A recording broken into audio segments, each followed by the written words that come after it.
풍부하고 뛰어나기 때문에 처음부터 끝까지 줄기차게 하나님께서 심판하실 것이다. 심판을 예고한 그 뒤에서 끝이 맺는 것을 봅니다. 우리가 지금 1장부터 띄엄띄엄 살펴보고 있는데요. 이 이사야서 주제는 심판과 회복입니다. 이사야 선지자가 장차 예수님이 오실 것을 메시아를 말씀하고 있잖아요. 그런데 그 메시아가 7년 뒤에나 7개월 뒤에 오시는 게 아니라 무려 한 700년이라는 그 긴 시간 뒤에 이사야가 예언한 그 모습 그대로 오십니다. 오신 것으로 끝나는 게 아니라 그분이 일생과 그분이 십자가에 죽으시고 부활하신 것까지 보고 예언했다는 것. 어떻게 생각하십니까? 그래도 성경이 한 사람이 쓴 소설이라 그렇게 말하는 그 사람 얼마나 무식한 사람입니까? 이사야서는 아하스 왕의 상황부터 시작해서 그들의 하나님의 백성들이라 하는 유대인들의 죄악을 뿌리고 너에게 임박한 심판을 예고하면서 빨리 돌아와라 회복입니다. 예수 그리스도의 심판 들어오시는 날 이 땅은 어떻게 됩니까? 에덴다운 땅으로 회복되는 것입니다. 하나님이 창조하신 그 모습들 우리들도 하나님의 영을 받는 자들은 그렇게 회복되는 것입니다. 이 첫 번째 심판은 회복은 하나님께 이끄는 이 아수르의 침입과 그를 쳐 부수는 회복인데요. 그걸로 끝나는 게 아니라 앞으로 가면 갈수록 그 심판에 대해서 더욱더 깊어지고 고민스러워지는 내용인 걸 봅니다. 드디어 뭡니까? 이스라엘의 뛰어난 인재들, 청소년 머리 좋은 애들까지 왕부터 해서 벌도 굴비 엮여서 바벨론으로 포로로 잡혀갑니다. 하나님의 심판이죠. 그것을 하나님을 알지 못한 이방민족, 아니 그 사람 본인은 알았죠.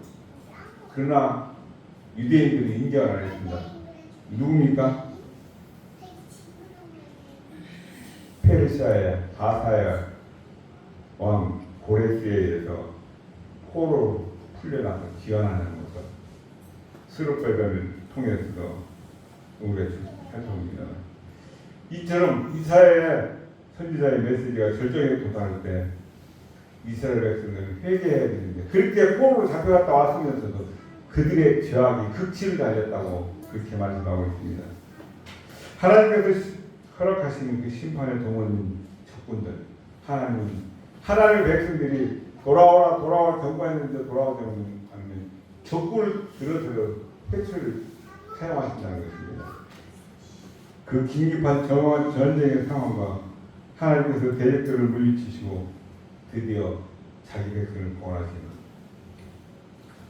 18만 5천 명만 딱 대적하고 하루 좀 자고 나니까 다시 시체를 누가 하셨습니까?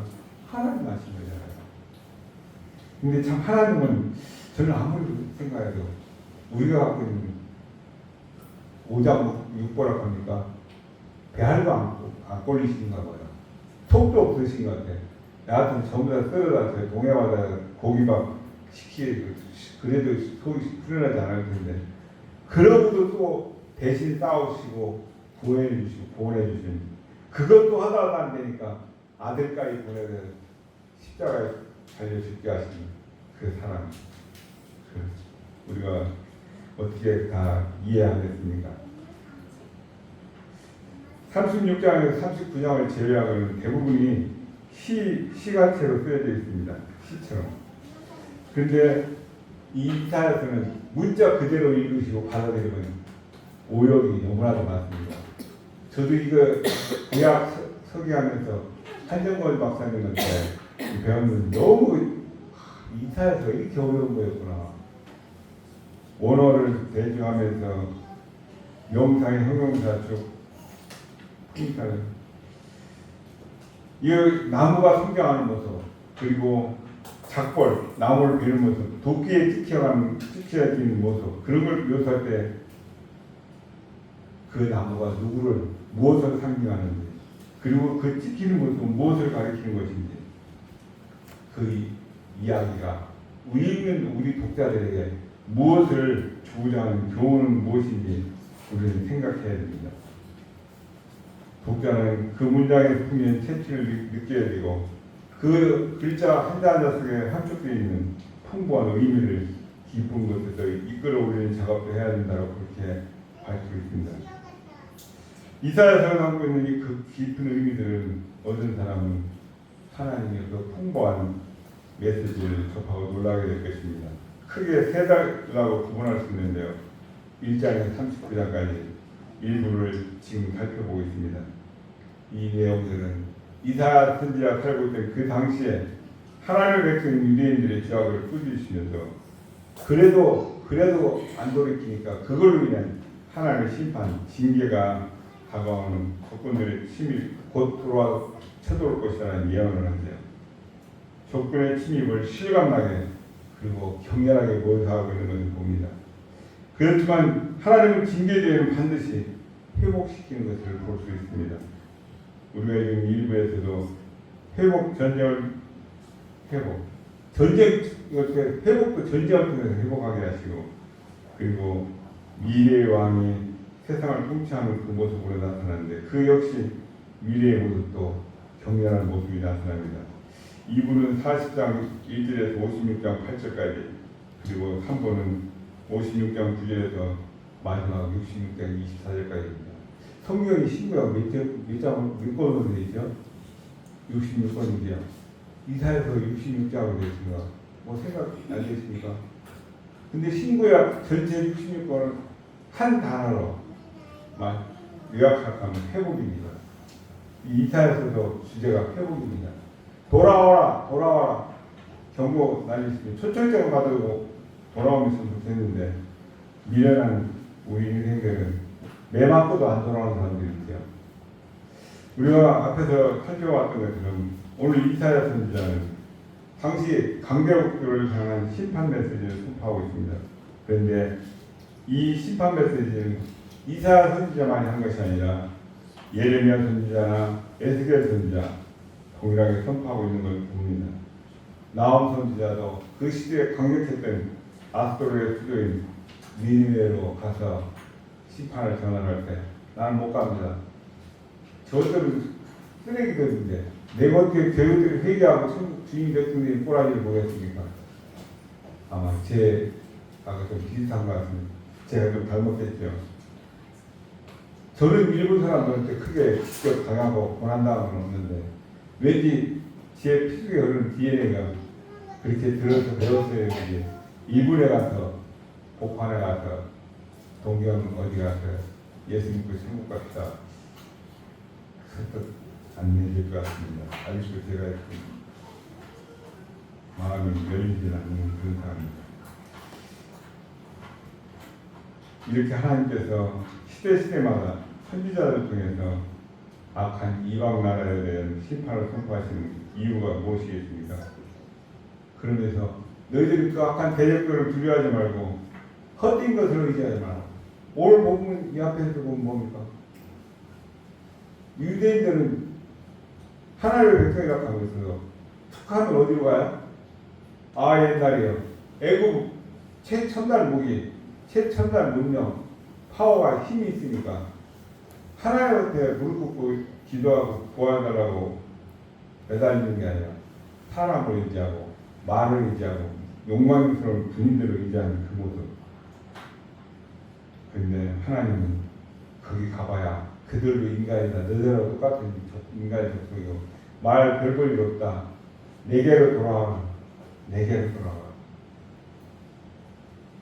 이와 같은 메시지는 오늘 저와 여러분에게도 똑같이 해당되는 유효한다고 저는 봅니다.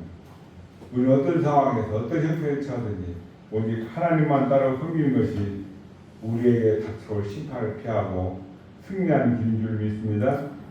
하나님 말씀 따라서 하나님께로 돌이키는 저와 여러분 모두가 되시길 축복합니다. 이사야 선지자는 누구에게 하나님의 심판이 있으리라고 예언하고 있습니까? 그 이유는 또 무엇입니까? 우리 1절에 3절 한번 같이 읽어보겠습니다. 1절 3절 시작. 도움을 구하여 애굽으로 내려오는 자들은 화해시키시며 그들은 말을 의지하며 병거의 많음과 마병의 힘이 강함을 의지하고 이스라엘의 거룩하신 이를 악무하지 아니하며 여호와를 구하지 아니하나니 여호와께서도 지혜로우신데 재앙을 내리실 것이다. 그의 말씀들을 변하지 않는 자이시오.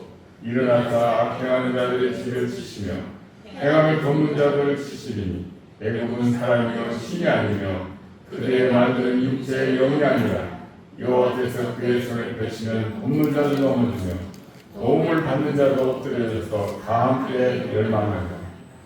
애굽에 도움을 구하러 내려가는 자들에게 화가 있을 것이라고 선포하고 있습니다. 그들은 애굽의 그 뛰어난 말들을 의지하고 많은 병거와 강한 마병들을 의지하고 있습니다. 그러나 이스라엘의 거룩하심이 여호와 하나님을 악모하지 않고 하나님께 구하지 않았다라고 말씀하고 있습니다. 제가 가끔 그런 질문을 드리죠. 여러분, 내가 믿음이 있는가? 정말 신앙이 내가 좋은 사람이 맞나? 남한테 묻지 마십시오. 내가 급하고 위급한 그런 일이다 했을 때 내가 하나님을 찾는지 아이고 누구를 찾고 누구 돈을 찾고 권력을 찾는지 보면 답이 나옵니다. 누구한테 안 물어도 됩니다. 그 결과 지혜로우신 하나님은 이스라엘 땅에 재앙을 내리십니다. 하나님의 말씀은 변하지 않기 때문에 하나님은 일어나셔서 악행하는 자들의 집을 치시고 악한 일을 하도록 돕는 자들을 치실 것입니다. 애굽을 의지하는 자들에게 하나님께서 강력하게 선포하고 있습니다. 애굽은 신이 아니다. 사람이다. 그들의 마음들은 육체에 불과하다. 쓰러져 썩는다. 그리고 하나님께서 손을 펴시면 너희들 돕는 자들도 넘어질 것이고 도움을 받는 자도 엎드려져서 모두 다 함께 멸망할 것이라고 말씀합니다. 애굽을 의지하는 자들이 맞아 결말이 참으로 험악하고 두려운 모습으로 보여지고 있습니다. 하나님께서 이사야 선지자를 통해서 경고하신 백성들은 분명 유다 백성들입니다. 그들이 아수르에게 대항하고자 또 다른 강대국 애굽을 의지하고 있는 그 모습. 애굽에는 말들이 많습니다. 병장들도 많습니다. 그 당시 군사력이 막강한 것으로 알려져 있었죠. 그러니 유다 백성들은 자연스럽게 애굽을 향해서 눈을 돌렸던 것입니다. 늘 말씀드리지만 내 눈을 무엇을 향했느냐, 무엇을 받느냐에 따라서 잔상이 머릿속에 남고 생각을 하게 됩니다. 그러면 그게 자꾸 그 생각이 떠오르면 그쪽으로 마음도 가고 몸도 따라가는 것입니다. 그래서 우리 자녀들에게 제가 참 안타까운 것은 어머니들이 그렇게 안 한다고 교육도 강의도 오만 대 다 쫓아다니다 태교부터 했잖아. 그죠? 그걸 돈 내고 교육도 하더라고요. 훈련받고. 그래놓고 10달 고생을 내놓고 조금 더 키우면 자기 뭐 볼일 약간 보려고 애들한테 애가 핸드폰 언제 당하겠어요? 만화 틀어지고 아이고 얘가 빨리 나중에 선생님 야 그 제발 보면 안 돼. 누가 그렇게 들리겠어요? 부모들이 다 해놓고 우리 애는 안 돼. 안 되긴 뭐가 안 돼요? 참 안타깝죠. 마찬가지입니다. 우리 눈이 가는 곳에 우리 마음이 가는 것입니다. 그런 백성들을 향해서 하나님께서는 강력하게 선포하고 계십니다. 하나님을 악모하지 않고 하나님을 때에 구하지 않는 자는 화가 있을 것이다. 그들은 애국을 의지하는 것이 자신들 자신들은 지혜롭다고 생각을 했지만 더 강력하며 그들을 함께 심판하신 분은 하나님이시라는 사실을 그들이 기억하지 못했던 것이죠. 앞에 이사야서 19장에서도 애국은 멸망할 것이다라고 예언하고 있는 것을 봅니다. 그럼에도 유다 백성은 여전히 하나님보다는 애국을 의지하고 있습니다. 우리는 여기서 애국을 우리가 하나님보다도 더 의지하며 반복해서 돌아가는 죄악들 여길 수 있습니다. 내가 남편을, 아내를, 자식을, 아니면 돈을, 아니면 직책을, 권력을 더 하나님보다 의지하고 생각한다면 그게 우상인 것입니다. 우리가 죄를 즐거워하고 하나님이 아닌 것을 더 듬직해 보게 보일 수도 있지만 하나님 앞에서는 그 모든 것이 다 헛된 육체에 불과하며 하나님의 심판날에는 다 불살라 태워지고 없어질 것에 불과하다는 사실입니다. 이것을 깨닫는 자가 지혜로운 자라고 말씀하고 있습니다. 두 번째로 이사야 선지자가 백성들에게 전하는 하나님의 약속이 있습니다. 무엇입니까? 우리 4절 5절을 같이 읽어볼까요? 시작. 여호와께서 이같이 내게 이르시되 큰 사자나 붉은 사자가 자기의 먹이를 움켜쥐고 울렁거릴 때에 그것을 치려고 여러 목자를 불러왔다 할지라도 그것이 그들의 소리로 말미암아 놀라지 아니할 것이요 그들의 떠들므로 말미암아 불복하지 아니할 것이라. 이와 같이 만군의 여호와가 강림하여 시온산과 그 언덕에서 싸울 것이라. 새가 날개치며 그 새끼를 보호함 같이 나 만군의 여호와가 예루살렘을 보호할 것이라. 그것을 호위하며 건지며 뛰어넘어 구원하리라 하셨느니라. 이사야 선지자는 하나님께로부터 받은 그 약속을 유다 백성들에게 지금 선포하고 있습니다. 배를 움직이는 큰 사자나 젊은 사자가 누가 던진 먹이를 딱 움켜쥐고 으르렁거리고 있습니다. 그때 그 사자를 잡아보겠다고 여러 사람이 달려와서 사자의 소리치면 사자가 콧방귀나 낄까요? 두려워서 벌벌떡 먹이도 꼬리 내고 도망갈까요?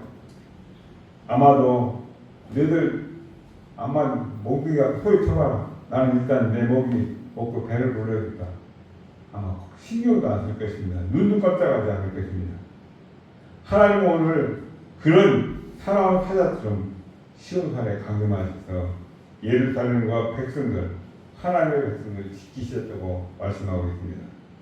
하나님께서는 큰 날개를 펴고 자기 둥지와 새끼를 보호하는 독수리와 같을 것이라고 말합니다. 하나님께서 친히 예루살렘을 보호하고 거기에 사는 백성들을 호위하며 그들을 건지시고 뛰어넘으며 구원하실 것이라고 말씀하고 있습니다.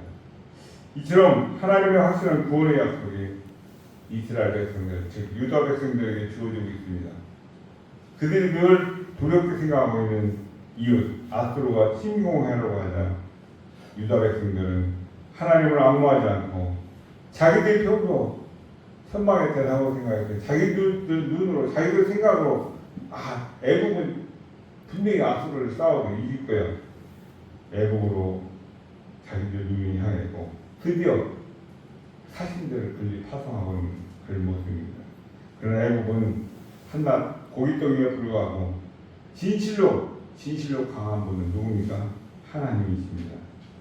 하나님은 오늘 배고픈 굶주린 이 사자처럼 두려우며 자기 새끼를 보호하는 독수리처럼 강력하신 분으로 묘사되어 있습니다. 하나님께서는 이처럼 자기 새끼 한 마리도 못된 짐승에 빼앗기지 아니하려 시키는 독수리처럼 유다 백성들을 지키고 보호하실 것입니다. 아멘. 실제로 하나님께서는 그 뒤에 아수르의 왕 사내를 위해 유다와 예루살렘을 침공했을 때 그들로부터 예루살렘을 건지신 것을 우리는 알고 있습니다. 우리 당장 내 눈에 보이는 인내, 내 통장에 있는 동물한 그 재물을 의지할 만해 보이기도 하죠. 내 통장에 동물하면 한 12개 정도 지키겠다. 얼마입니까? 죽을 때까지 못해야 될 건가? 10,000원짜리 지켜요. 그 정도 있으면 걱정 안 하시고 될 것 같습니까? 우리나라 그 삼성이나 현대그룹 같은 그런 회장들이 자기 재산이 얼마나 정확하게 자기가 계산할 수 있을까요? 그럼 그 사람들은 그렇게 많은 돈이 있으니까 걱정도 염려도 근심도 없을까요? 때로는 하나님께서 그런 것들을 사용해서 우리를 구해주시기도 하긴 합니다. 그러나 우리 그리스도인들은 가장 강력한 하나님만을 바라볼 수 있어야 될 줄을 믿습니다. 사람 사이의 관계는 한순간이면 틀어지기도 하고 그 많은 재물을 눈 깜빡 한 번만에 없어지기도 하는 헛된 것인 것을 봅니다. 근데 하나님은 변함없이 가장 강력한 손과 큰 날개로 저와 여러분을 보호해 주신 줄 믿습니다. 이런 확신을 보고 어려움 중에도 하나님만 바라시는 저와 여러분 되시길 축복합니다. 세 번째로 하나님의 심판과 약속을 전한 후에 이사야 선지자는 유다 백성들에게 뭐라고 선포를 하고 있습니다. 뭐라고 선포하는지 6절 7절 한번 읽어보겠습니다. 시작. 이스라엘 자손들아 너희 심히 거역하는 자에게로 돌아오라. 너희가 자기 손으로 만들어 범죄한 은우상, 금우상을 그날에 각 사람이 던져버릴 것이며 이사야 선지자가 백성들을 향해서 심히 거역하던 자에게로 돌아오라고 외칩니다. 이때 유다 백성이라고 말하지 않고 이스라엘 자손이라고 부르는 점이 좀 특이하게 보여집니다. 그들은 자기 손으로 은으로 우상을 만들고 금으로 우상을 만들어서 섬기는 범죄를 저질렀습니다. 그런데 하나님께로 돌이키는 날에는 각 사람마다 자신이 만든 그 우상들을 다 던져버릴 것이라고 말하고 있습니다. 선지자가 한 말을 위해서 백성이 하나님께 심히 거역했다는 것을 알 수가 있습니다. 무엇으로 하나님을 심히 거역했습니까? 자기 손으로 은우상과 금우상을 만들어서 그것들을 하나님 대신으로 섬겼다는 것입니다. 이것이 큰 범죄인 것이죠. 하나님은 출애굽한 백성들이 시내산에 모였을 때 모세를 부르셔서 모세를 통해서 계명을 주셨던 것을 기억합니다. 그 중에 첫 번째, 두 번째 계명이 바로 너는 나 외에는 다른 신들을 내게 두지 말라.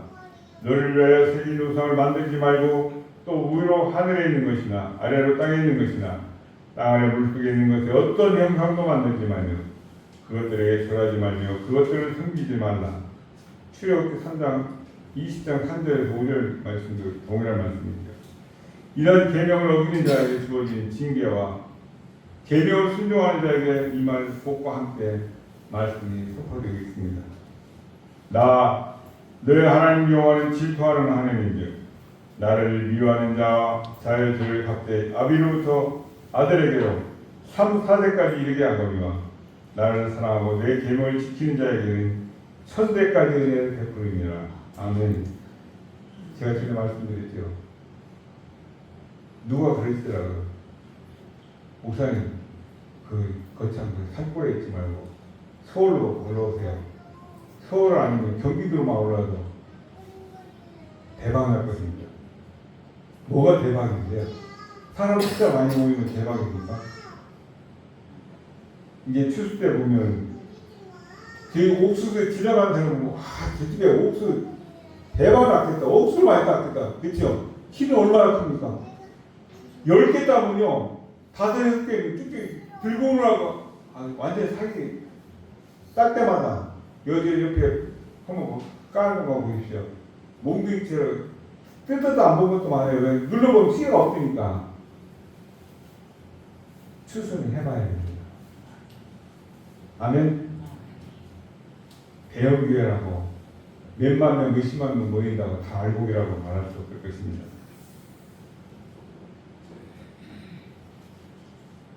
하나님의 백성들이 하나님을 심히 거역했다라고 말하고 있습니다. 그럼에도 놀라운 것은 하나님께로 돌아오라고 말씀하시고 있다는 거예요. 야, 그만 가라. 제발 그만 가라. 경고한다. 안 하면 국물도 없다. 택하신 백성을 버리시지 않으시면 끝까지 인내하시며 돌아오게 하시는 하나님. 하나님의 심판도 미워서 심판하시는 게 아니라 없애버리라고 심판하시는 게 아니라 그 내면에 사실은 돌아오기를 바라는 마음에서 허락하시고 주시는 징계인 줄로 믿습니다. 기왕이 없고 매받고 오는 것보다는 환영받고 오는 게 지혜로운 것이겠죠. 그들이 하나님께 돌이키는 날에는 그들 자신들이 손으로 만든 그 모든 우상들을 던져버릴 것입니다. 하나님은 심판 앞에 헛된 우상 아무런 힘도 쓰지 못하고 헛딱 깨어서 불에 던져버릴 것입니다. 참 이해가 안 되죠. 자기 손으로 만들어 놓고 저라고 우야하면 무야으로 합니까? 우로 한 발을 하면 말을 하면 대답을 합니까? 그러나 하나님께로 돌이킬 때는 확실히 죄를 멀리하겠다는 결단을 동반하는 것입니다. 우상과 하나님은 돈과 명예와 하나님을 함께 동반해 섬길 수가 없습니다. 아직 그 좋아하는 마음속에는 질적거리는 죄가 남아있습니까? 하나님과 저울질하는 믿고 의지할 대상이 저와 여러분이 있으니까 목사님 동그라미 12개는 그만두고 한 5개만 아니 6개만 있어도 왜 아무 걱정 안 하겠습니다. 아닙니다. 제가 언젠가요 제가 옛날에 4급 을부터 지금 7급이요 잠깐 공무원 생활했는데 제 최저월급이 7만 5천 원 받았습니다. 언제 이거 100만 원 정도 받아보겠나. 100만 원 받아보니까 더 뺐자요. 쓸 때가 더 많아지더라고. 아니 피레미가 배가 똑같이 10시간 굶으면 배가 고플까요? 고래가 배가 더 고플까요? 똑같이 배고픕니다. 그죠? 솜살이라고 피라미라고 배 안 고프겠어요? 그럼 뽀꼼뽀꼼 2번 먹고 나서 솜살이라 배부르다. 고래 보고 너 배부르지? 이해가 안 되시는 거면 껌뻑거리시는 겁니다. 모두 다 우리 마음속에 하나님 기뻐하시지 않는 것들이 있다면 다 던져버리고 하나님께로 돌이키시길 축복합니다. 하나님께서 우리가 생각지 않은 그 놀라운 자비와 긍휼로 우리를 기다리고 계시다는 것을 기억하시기 바랍니다. 마지막 4번째, 어떤 나라의 패망이 예언이 되고 있습니까? 그 나라의 패망이 유다 백성들에게 어떤 영향을 주고 있습니까? 우리 8절에서 9절 함께 읽어보겠습니다. 시작. 아수르는 칼에 엎드릴 것이나 사람의 칼로 말미암이 아니하겠고 칼에 삼켜질 것이나 사람의 칼로 말미암이 아닐 것이며 그는 칼 앞에서 도망할 것이요 그의 장전은 오직한 자가 될 것이라. 그의 반성은 두려움으로 말미암아 물러가겠고 그의 보관들은 기치로 말미암아 놀라리라. 이는 여호와의 말씀이라. 여호와의 불은 시온에 있고 여호와의 풀무는 예루살렘에 있느니라. 그 당시 그토록 강력했던 제국 아시라의 패망이 예언이 되고 있습니다. 아수르가 칼에 엎드려지고 섞여질 것인데 사람이 칼이 아니라고 말하고 있습니다. 그렇다면 이것은 분명 하나님의 칼, 하나님의 심판이 분명해 보입니다. 그토록 용맹했던 아수르의 군대가 도망할 것이고 장병들이 노예처럼 포기할 것이라고 말씀하셨습니다. 그들의 반석인 왕은 두려워하며 물러날 것이고 그를 불패하던 왕의 신하들도 놀랄 것이라고 말합니다. 어떻게 이런 일이 가능합니까? 하나님께서 행하시기 때문에 그렇습니다. 하나님의 불이 시온에 하나님의 풀무가 예루살렘에 있을 것이라고 말씀하겠습니다. 이것은 변하지도 않고 반드시 이루어지는 하나님의 말씀입니다. 유다가 지녔던 두려움의 원인 이 아수르라는 나라가 패망할 것이라는 예언이 선포되는데 아수르 때문에 애굽 왕을 찾아가서 의지하였던 그 아수르가 드디어 패망할 것입니다. 그렇다면 유다 백성들은 지금이라도 더 늦기 전에 헛된 애굽을 의지하지 말고 하나님께로 돌아와야만 하는 것입니다. 실제로 하나님의 도구인 바벨론에 의해서 아수르가 망하고 말았습니다. 하나님께서 두려움의 근원을 제거해 주십니다. 실제로 예수님의 승리로 악의 세력을 주관하는 사탄이 패배했던 것입니다. 그렇기 때문에 저와 여러분에게는 승리만이 남아있는 줄 믿습니다. 그렇기 때문에 하나님께로 돌이키는 것이 그것이 지혜이며 승리에 동참하는 길이 되는 것입니다. 혹시 아직도 저와 여러분 마음속에 머뭇거리고 재고 있는 것이 있다면 과감하게 던져버리시고 하나님께 돌이키시길 축복합니다. 헛된 것들에게 미혹되고 욕받는 이유는 무엇입니까? 그렇게 미혹하고 유혹을 하는 그것들을 어떻게 하면 이길 수가 있겠습니까? 하나님께로 돌이키는데 걸림돌이 되는 것이 있습니까? 있다면 오늘 식사하시고 나는 집사님 이 부분이 정말 안 되는데 이걸 어떻게 했으면 좋겠습니까? 서로 나누시면서 그 걸림돌을 극복해 하나님께로 돌이킬 수 있도록 서로 격려하시길 축복합니다. 전도를 해보면요 어떤 분이 이렇게 말씀합니다. 목사님 내가 담배를 하긴 먹고 나서 내가 술을 먹고 나서 아이 담배요? 잘 피해도 됩니다. 차차 말씀 드리면 끊어지니까 걱정 말고 오십시오. 아이 그래도 어떻게 핑계거리죠. 나는 뭐예요? 새벽자는 너무 많이 갖고 새벽기도를 못하게 주일날만이라도 나와봐. 새벽기도를 올 걸 걱정해갖고 신앙생활을 못하겠다 하면 어디서 들끼는 귀신같이 자라나가지고 핑계대던 이번 한 주간 동안 이사야 31장 6절을 암송하시기를 축복합니다. 이스라엘 자손들아 너희는 심히 거역하는 자에게로 돌아와. 이스라엘 백성들아 거기에다가 자기 이름을 넣으시고 홍순호나 너희는 심히 거역하는 자에게로 돌아와라. 빨리 돌아와라. 늘 그렇게 암송하시면 내가 미혹하던 그것에 대해서 거리가 점점점 멀어지실 것입니다. 과거 구약시대뿐만 아니라 지금 저와 여러분이 사는 이 시대에도 마찬가지입니다. 하나님보다 더 강력한 세력이 저와 여러분을 둘러싸고 있는 것처럼 느껴질 때가 있을 것입니다. 하나님 아니라 다른 것을 의지하고 싶은 마음이 생길 때도 있을지도 모르겠습니다. 혹시 이미 넘어가서 헛된 것을 섬기고 있는 분 안 계시겠죠? 혹시 있다면 아직도 늦지 않았습니다. 하나님께로 돌아오시길 축복합니다. 하나님께서는 돌아온 자를 그 무엇보다도 기뻐하십니다. 새 사람으로 향했던 저와 여러분의 몸과 마음을 온전히 주님께로 돌이켜서 하나님 말씀을 순종함으로 하나님을 기쁘시게 하는 승리자가 모두 다 되실 주님의 이름으로 축복합니다. 자비로우신 아버지 하나님 감사합니다.